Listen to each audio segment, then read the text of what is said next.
Мянгаыг хулгайлахын тулд хулгайчийн гар хангалттай, саяыг хулгайлахын тулд өгсөн бүлэглэл хангалттай, тэр бүмийг хулгайлахын тулд хууль гаргуулах хангалттай, харин хуу хамахын тулд ганцхан үзэл суртал хангалттай. Неолиберализмын зарчим. Өнөөдөр олон монголчууд түүний дотор манай ихэнх улс төрчид, эдийн засагчид уул уурхайгаас цаашдаач асар их мөнгө урсан орж ирэх юм байна. Тэгээд удалгүй 20 жил бидний зөвхөрдөл хүлээсэн ардчилсан чөлөөт зах зээлийн эдийн засгийн хөгжил эх оронд маань сая морилон ирэх юм байна гэж ойлгон хүлээж байгаа бололтой. Чухамдаа яг ийм хүлээлтийг хүн амын дийлэнхийн толгойд нэгэнт бий болгосон ба бидний ийм өөдрөг үзэл бодол маань хожим дахин хоосон мөрөөдөл болон замхарч одоогийн байдлаас ч шал доор нөхцөл байдалд орж хоцрохгүй тулд бид өөрсдийн өнөөгийн бодит байдал, үүнд хүргэсэн шалтгаануудыг ерөн сүүлийн 30 гаруй жил тоглож байгаа энэ тоглоомынхаа дүрмийг сайтар ойлгох шаардлага тулгараад байна. Одоогийн унжихаад байгаа бүх нөхцөл байдлаа ойлгон ухаарч байж л сая гарах гарц цаашдын алхмуудаа зөв тооцоолох боломж бүрдэх билээ. Хүний үзэл бодол, ойлголт төсөөлөлт, ертөнцийг үзэх үзэл, үүнээс үүдэн түүний үйл хөдлөл сонголт нь өөрөө хар аяндаа бүрэлдэчихдэггүй, харин амьдралын бүх орчин, ялангуяа өдөр тутам цутгаж байгаа албан ёсны мэдээлэл зааж байгаа боловсрол сургалт нь бүрдүүлдэг нь ойлгомжтой.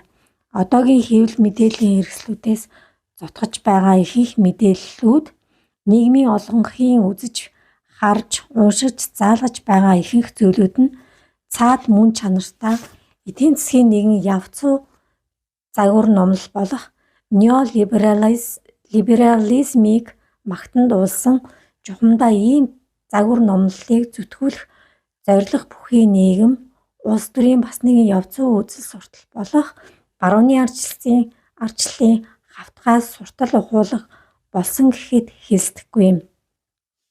Үнэн хэрэг дээрээ энэхүү номлол загварын суртал ухуулгын машин болсон дэлхийн томоохон хэвлэл мэдээллийн хэрэгслүүдийн цацж байгаа мэдээнүүд нь барууны болон дотоодын их дээд боловсролын системд номлож зааж сургаж байгаа нийгэм улс төр эдийн засгийн мэдлэгүүд нь одоогийн мухарталд орчхоод байгаа дэлхийн санхүү, эдийн засаг, нийгмийн хямралын цаад шалтгаануудыг байтугай ядаж өөрсдийнхөө одоогийн байгаа байдлыг улс орондоо бодит бүрдчихэд байгаа нөхцөл байдлыг ч харж ухамсарлан ойлгох боломжийг олгохгүй байгаа юм.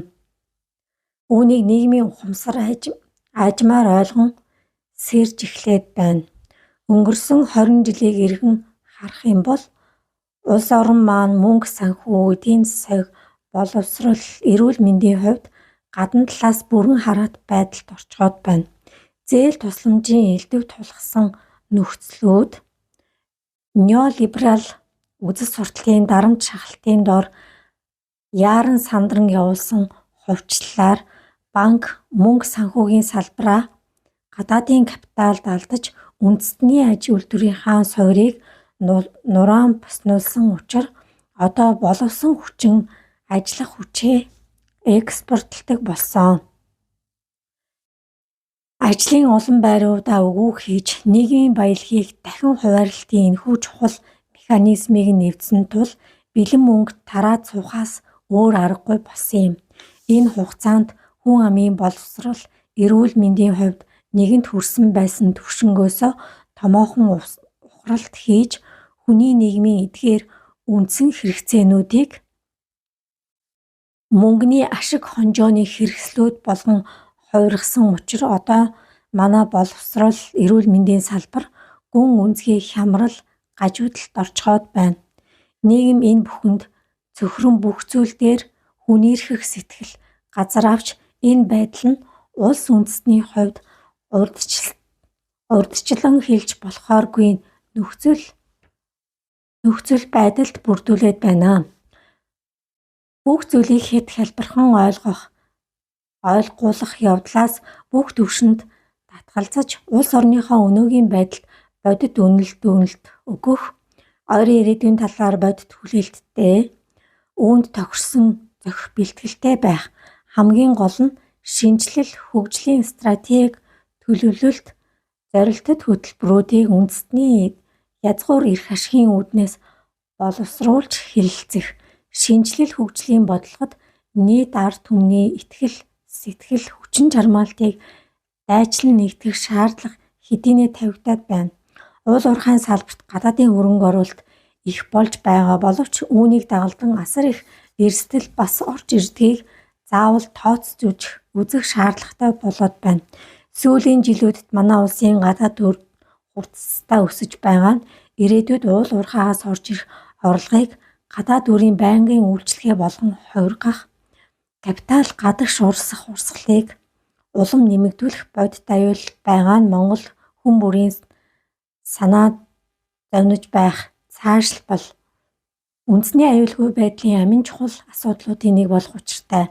Үүний зэрэгцээ Монгол улсын хөгжил гэж чухам юуг хэлэх вэ гэх мэт олон асуултууд их баригчдаас, нийгмээс одоо хэрэн тов тодорхой хариултуудаа хүлээсээр байна. Джон Перкинсийн эдийн засгийн алуурчны намжлал ном 2010 онд монгол хэл дээр гарсны дараа уг номыг уншсан олон хүмүүс энэ номыг Монголын нийгмийн оюун санаа ухамсарт том өөрчлөлт гаргахад тусалсан гэж дүгнэж байхад зарим цөөн хүмүүс хувилдааны унал гэж дайрч байсан билээ. Ямар нэг хөдлөшгүй баталгаа нотлохоо гэж юм байхгүй. Ямар нэг асуудлын талаар зөвхөн тухайн авторын хувийн үзэл бодлыг л хувилдааны онол гэж таамаглал. Үүнд ямар ч буруу юм байхгүй. Учир нь бүх зүйл онол таамаглалаас эхэлсэн байдаг. Харин уг номонд өгүүлж байгаа тэр үнэхээр ноцтой зүйлүүд бол хувилдааны онолтой ямар ч холбоо байхгүй. Харин бодит үйл явцын хөдлөшгүй баримт нотлохонууд авторын хувийн намтар дээр тулгуурласан байгаа юм. Одоо барууны 12 автор хамтран бичиж Стивен Хайтийн эмхэгдсэн эдийн засгийн алуурчдын золиосууд эзэрхэг гүрний эртний арга бач номыг та бүхэнд хүргэж байна. Энэ номонд өгүүлж байгаа түүхүүд бол мөнгө санхүүгийн систем, эдийн засгийн тусгаар тогтнолоо урьдуулж үүний үр дүнд үндэсний ажиллах хүчин, байгалийн нөөц баялгуудаа цөлмүүлсэн боловч хариуд нь асар их гадаад өрөнд унаад үлдсэн улс түмнүүдийн гашуун сургамжууд юм. Энэ номонд яригдж байгаа асуудлууд бүгд албан ёсны олон баримт бичгүүд, бодит нотлохоонд тулгуурласан, мөн тухайн үйл явдалд өөрийн биеэр оролцож байсан тэр хүмүүсийн бичсэн түүхүүд юм. Мэдээж хэрэг энэ ном бол барууны шударга их оронч хүмүүсийн харж байгаа өнцөг, элен далангүй хүүрнэл, дэлхийн хүн ардд хүргэж байгаа сэрэмжлүүлэг, хүмүүст өөрийн амьдрал ба хойч үеийнхэн төлөө энэ байдлын эсрэг ямар нэгэн зүйл хийж эхлэхийг сануулсан урай дуудлага юм. Монголчууд эдний хувьд эдгээр сэрэмжлүүлгүүд нь сэхээр л ухаарлын манай нийгмийн нэгдэл нэгтрлийн үндэсний жинхэнэ эрх чөлөөний төлөө ирэх тэмцлийн бас нэг дуудлага болж болох болтугай. Харийн үзэл суртал зарчмууд тулгуурласан үндэсний эрх харшиг гэж байх боломжгүй гэдгийг бүх түвшинд ойлгох ухаарах цаг ирээд байна. Үүнийг гашуун эмгэлтэй сургамжууд олон байна.